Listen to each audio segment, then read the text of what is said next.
हम लोग Leach, Hirudinaria, जिसको हिंदी में हम लोग जोक कहते हैं, उसमें रिप्रोडक्शन का प्रोसेस किस प्रकार से होता है उसके बारे में हम लोग यहाँ डिटेल से एक्सप्लेन करेंगे। तो लीच जो होता है यह एक हर्मोप्रोडाइटिक ऑर्गेनिज्म है। यह एक हर्मोप्रोडाइटिक ऑर्गेनिज्म है। हर्मोप्रोडाइटिक का मतलब होता है उभयलिंगी।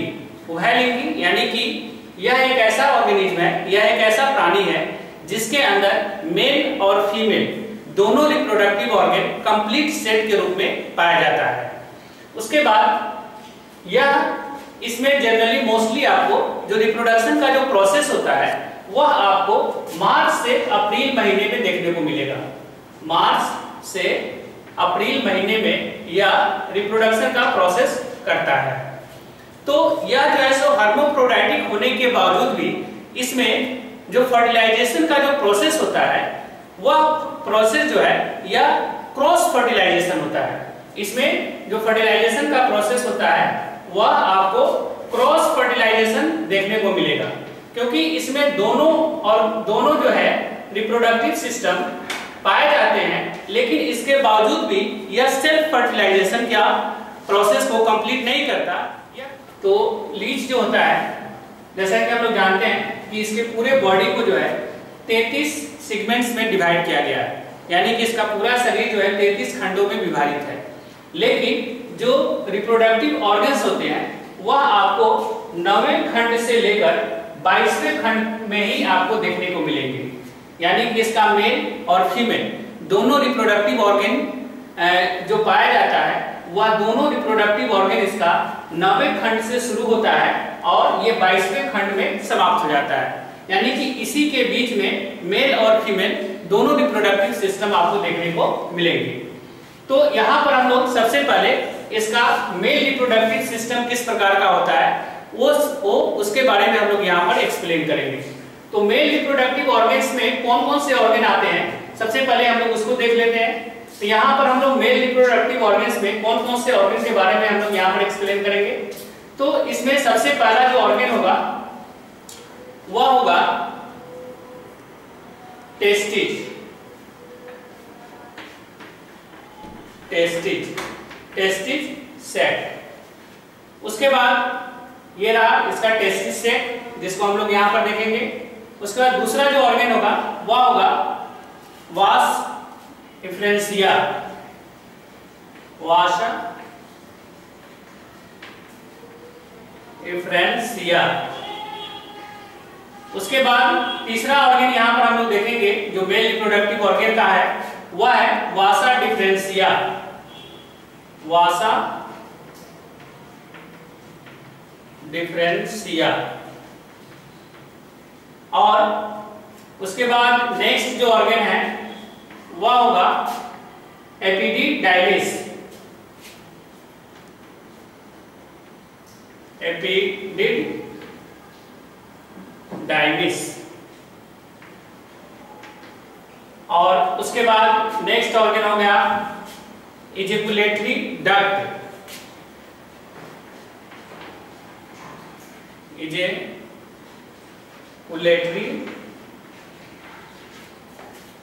डक्ट। और पांचवा ऑर्गन हो गया इसमें यहां पर हम लोग स्टडी करेंगे एट्रियम। छठा नेक्स्ट एट्रियम। तो यहाँ पर जो मेल रिप्रोडक्टिव ऑर्गन्स है वह मेल रिप्रोडक्टिव ऑर्गन्स में हम लोग इन सभी ऑर्गन्स के बारे में एक एक करके स्टडी करेंगे। कौन कौन सा? सबसे पहले टेस्टिज, उसके बाद जो मेल रिप्रोडक्टिव ऑर्गन के अंतर्गत आते हैं वो सारे ऑर्गन का नाम है ये टेस्टिज, वासा डिफरेंशिया, एपिडिडाइमिस, इजैकुलेटरी डक्ट और एट्रियम। ये जो है सो मेल रिप्रोडक्टिव ऑर्गन्स है। तो सबसे पहले हम लोग टेस्टिज जो मेल रिप्रोडक्टिव ऑर्गन्स का पार्ट है उसको हम लोग देखते हैं। तो यहाँ टेस्टिज जो होता है ये 12वें खंड से लेकर 22वें खंड तक आपको देखने को मिलेगा। ये आपको 12वें खंड से 22वें खंड तक आपको टेस्टिज देखने को मिलेगा। तो देखिए ये जो है टेस्टिज है ना, ये टेस्टिज है। इसी तरह का टेस्टिज जो है ना 11 जोड़ी रहता है, 11 पेयर में टेस्टिज आपको देखने को मिलेगा। इसके बीच में जो होता है, इसके ठीक बीचों बीच में ये आपको वेंट्रल नर्वस कोड पाया जाता है। यहाँ पर वेंट्रल नर्वस कोड पाया जाता है और इसी वेंट्रल नर्वस कोड के दोनों तरफ 11 जोड़ी जो है टेस्टिज पाया जाता है। और ये जितने भी टेस्टिज होते हैं ये सभी जो है नेफ्रिडिया से कनेक्टेड होता है। यहाँ पर देखिए ये नेफ्रिडिया है और यहाँ पर ये टेस्टिज है। इसी तरह का जो है एक साइड में 11 यानी कि इस साइड में 11 टेस्टिज रहता है और इस साइड में फिर इसका नेफ्रिडिया रहता है जिससे वो कनेक्ट रहता है। तो 11 इधर रहता है लेफ्ट साइड में और 11 जो है सो राइट साइड में, दोनों तरफ जो है सो 11 रहते हैं। टोटल 11 पेयर जो है सो आपको टेस्टिज देखने को मिलेंगे, 11 पेयर, 11 जोड़ी आपको टेस्टिज देखने को मिलेंगे। तो ये जो टेस्टिज होता है ये एक सिलोम का पार्ट होता है और इसके अंदर जो है ह्यूमोसिलोइक लिक्विड भरा हुआ रहता है। इसके अंदर आपको ह्यूमोसिलोमिक लिक्विड इसके अंदर भरा हुआ रहता है। ये जो ह्यूमोसिलोमिक लिक्विड होता है इसी के द्वारा जो है इसके अंदर आपको टेस्टिज स्पर्मेटोगोनिया का फॉर्मेशन होता है। स्पर्मेटोगोनिया का फॉर्मेशन जो है इसी के द्वारा होता है। इस स्पर्मेटोगोनिया को हम लोग स्पर्म मदर सेल के नाम से भी जानते हैं। स्पर्मेटोगोनिया, स्पर्मेटोगोनिया का फॉर्मेशन जो होता है वह कहां पर होता है? टेस्टिज के अंदर होता है। और स्पर्मेटोगोनिया को हम लोग क्या बोलते हैं? मदर सेल भी बोलते हैं, मदर सेल, क्योंकि यही स्पर्मेटोगोनिया क्या करेगा? यह स्पर्मेटोजोआ का फॉर्मेशन करेगा। स्पर्मेटोजोआ का फॉर्मेशन का मतलब ये होगा कि यह स्पर्म को बनाने में मदद करेगा, यह स्पर्म को बनाएगा। तो अब हम देखते हैं वासा इफ्रेंसिया जो कि मेल रिप्रोडक्टिव ऑर्गन का दूसरा ऑर्गन, नेक्स्ट ऑर्गन है। तो पहला ऑर्गन जो था वो हम लोगों ने देखा टेस्टिज। तो टेस्टिज, ये टेस्टिज है और यहाँ पर ये जो है वासा डिफरेंशिया है। ये जो लंबा ट्यूब है ये वासा डिफरेंशिया है और टेस्टिज जो है एक छोटे से डक्ट से कनेक्टेड है। यहाँ पर एक छोटा सा क्या है? डक्ट है, नली है, ट्यूब, तो इससे ये कनेक्टेड है। इसी छोटे से डक्ट को, नली को हम लोग वासा इफ्रेंसिया कहते हैं। तो वासा इफ्रेंसिया का काम क्या है कि यह जो है जो टेस्टिज के अंदर जो स्पर्म का फॉर्मेशन होता है उस स्पर्म को यहाँ से लेकर जाने का काम, यानी कि यहाँ टेस्टिस के अंदर जो स्पर्म बनेगा वह इसी डक्ट के द्वारा वासा डिफरेंशिया के अंदर जो है सो वह आएगा। तो यह एक छोटा सा डक्ट है जिसका काम है कि टेस्टिस के अंदर जो स्पर्म बन रहा है उसको यहाँ से निकालकर और वासा डिफरेंशिया के अंदर डाल देना। तो वासा डिफरेंशिया की संख्या कितनी होगी? तो वासा डिफरेंशिया की संख्या जो है या जितने टेस्टिज होंगे उतना वासा डिफरेंशिया होगा। तो जैसा कि हम लोग जानते हैं कि इसमें 11 पेयर यानी 11 पेयर जो है, 11 इधर और 11 इधर, यानी टोटल 22 हो गए, 11 जोड़ी। तो 11 जोड़ी टेस्टिज है तो वासा डिफरेंशिया की संख्या भी कितनी होगी? वह भी 11 पेयर होगी, है ना। तो इसकी संख्या हो गई 11 पेयर। यह क्या है? एक छोटा सा डक्ट है, स्मॉल डक्ट, और इसका काम क्या है?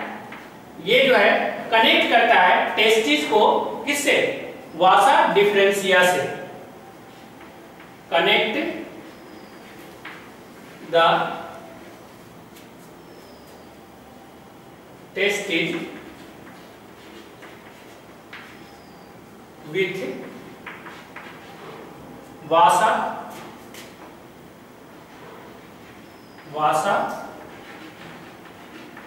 डिफरेंशिया। ये वासा डिफरेंशिया से कनेक्ट करता है और इसका काम क्या है? इसका काम है कि स्पर्म को कैरी करना।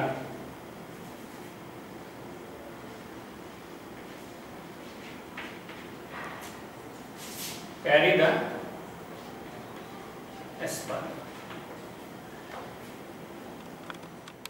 अब जो तीसरा जो ऑर्गन है वह है वासा डिफरेंशिया।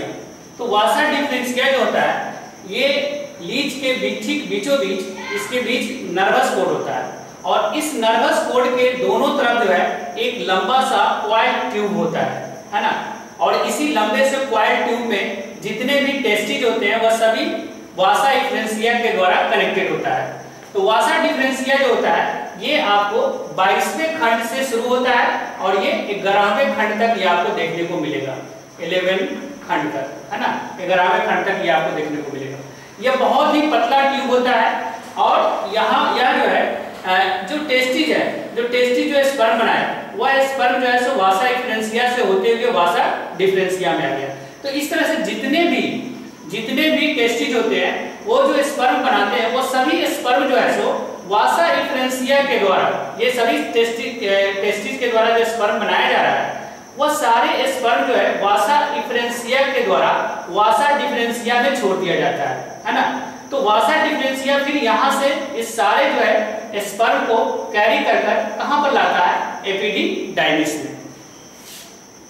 वासा डिफरेंशिया जो है यह क्या है, यह 11वें खंड से 22वें खंड तक आपको देखने को मिलेंगे। यह एक लॉन्ग ट्यूब है जो बहुत ही पतला होता है, लॉन्ग थीम बहुत ही पतला होता है, लंबा होता है और ये क्वाइल्ड होता है, long theme and coiled tube. इसका काम क्या है, ये जो है वासा टेस्टिस से वासा डिफरेंशिया के द्वारा जो स्पर्म आता है उस स्पर्म को रिसीव करके कलेक्ट करना, इसका काम है receive and collect the sperm from testis through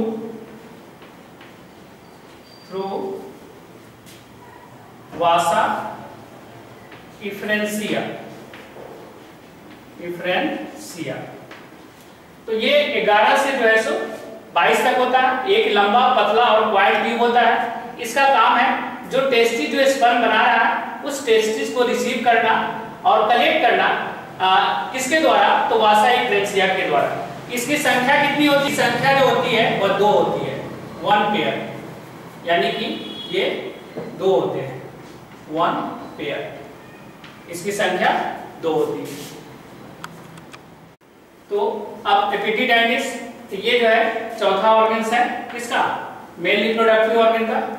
तो ये जो एपिडिडाइमिस है, ये जो वासा डिफरेंशिया है, जो पतला ट्यूब है, यही आगे चलकर यहाँ पर क्या हो जाता है कि ये बहुत ज्यादा फूल जाता है।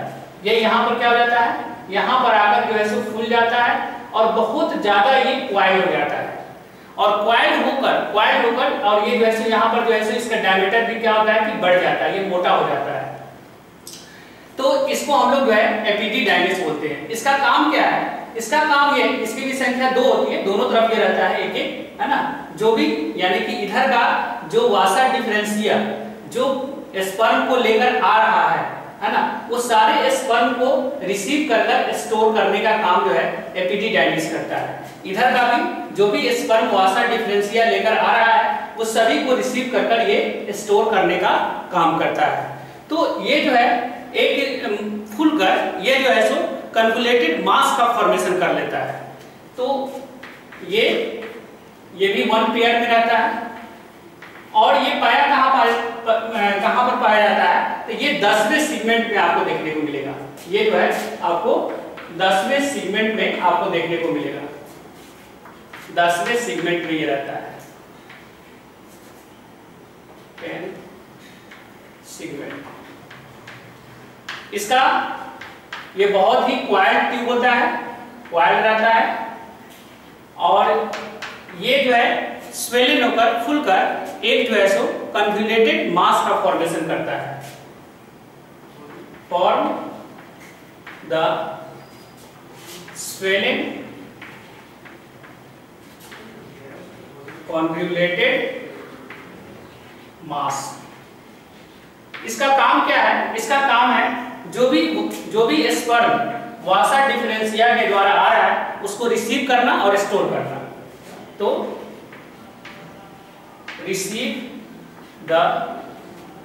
Receive and store the sperm.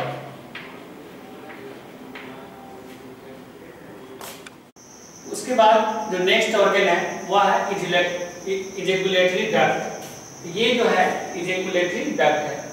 तो इजैकुलेटरी डक्ट जो होता है, ये जो आप देख रहे हो एपिडिडाइमिस, तो एपिडिडाइमिस जो है यह एक छोटे से डक्ट, यहाँ से इसके मुहाने पर एक छोटा सा डक्ट निकलता है और ये डक्ट जो है ना आगे वाले ऑर्गन जिसको हम लोग एट्रियम बोलते हैं, उस एट्रियम में जाकर ये खुलता है। एक छोटा सा ट्यूब है ना। यही ट्यूब ये डक्ट क्या कर रहा है कि एट्रियम और एपिडिडाइमिस इस दोनों को कनेक्ट कर रहा है। ये दोनों तरफ होता है, इधर भी है, यहाँ भी। ये जो एपिडिडाइमिस हो गया और एपिडिडाइमिस और ये एट्रियम हो गया, इसको यह छोटा सा एक नली जो है, डक्ट जो है, इस दोनों को कनेक्ट कर रहा है। तो ये जो है छोटा सा जो डक्ट है, इसी डक्ट को हम लोग क्या बोलते हैं? इजैकुलेटरी डक्ट बोलते हैं। इसका काम क्या है? इसका काम है जो एपिडिडाइमिस ने जो स्पर्म को स्टोर कर रखा है उस स्पर्म को इस डक्ट के द्वारा एट्रियम में लाना, है ना। तो इसकी जो संख्या होती है वह भी 1 पेयर यानी 2 होती है, 2 इसकी संख्या होती है। और इसका काम है कि एपिडिडाइमिस और एट्रियम को इस दोनों को कनेक्ट करना, कनेक्ट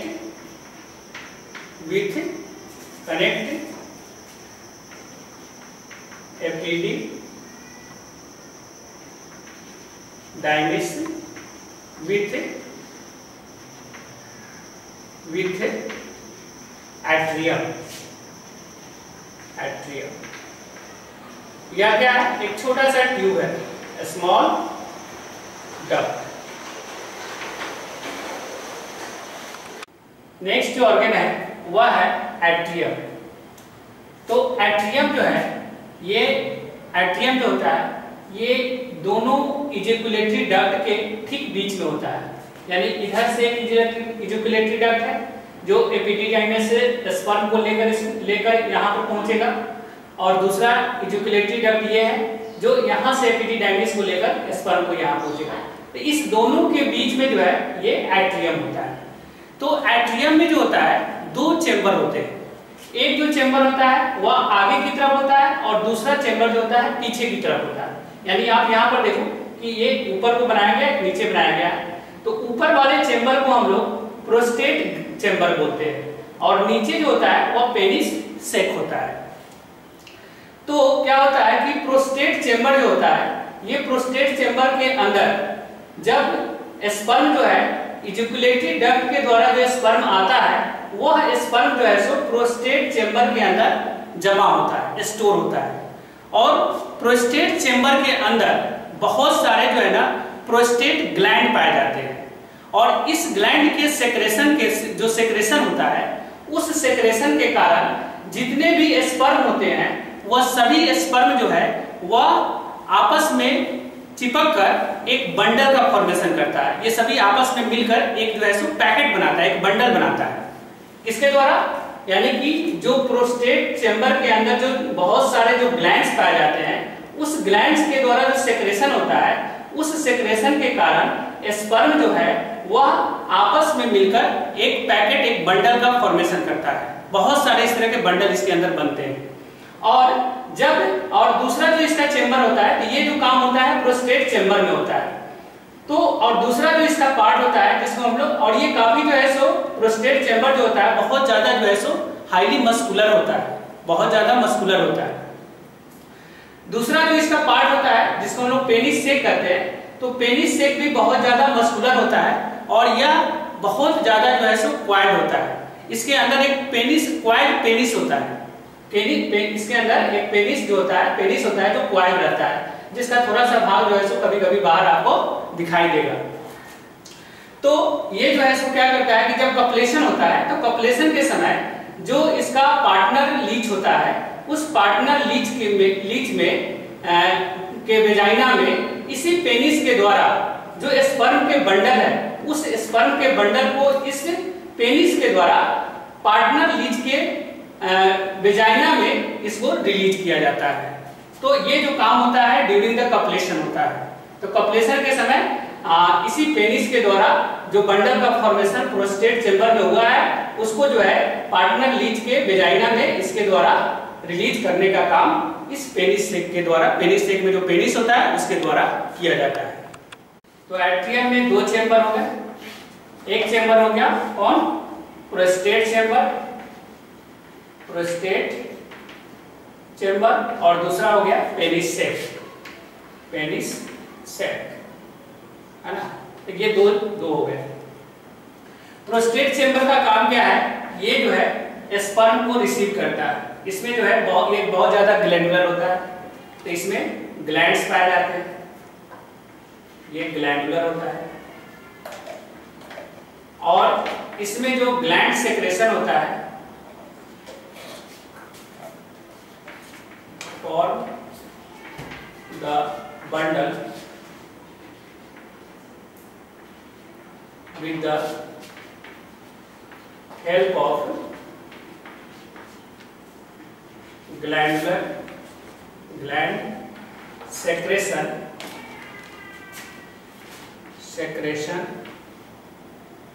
and sperm, है ना। उसके बाद पेनिस जो होता है, पेनिस जो होता है ये पेनिस सेक, यह एक कॉइल पेनिस इसके अंदर होता है, मस्कुलर होता है, दोनों मस्कुलर होते हैं। और इसके अंदर जो है क्वाइड पेनिस पाया जाता है। उसके बाद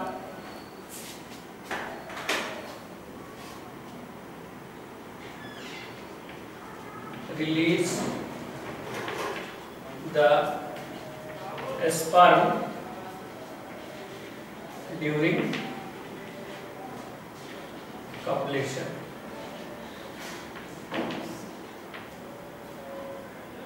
तो एक बार फिर से समरी देख लीजिए इसका।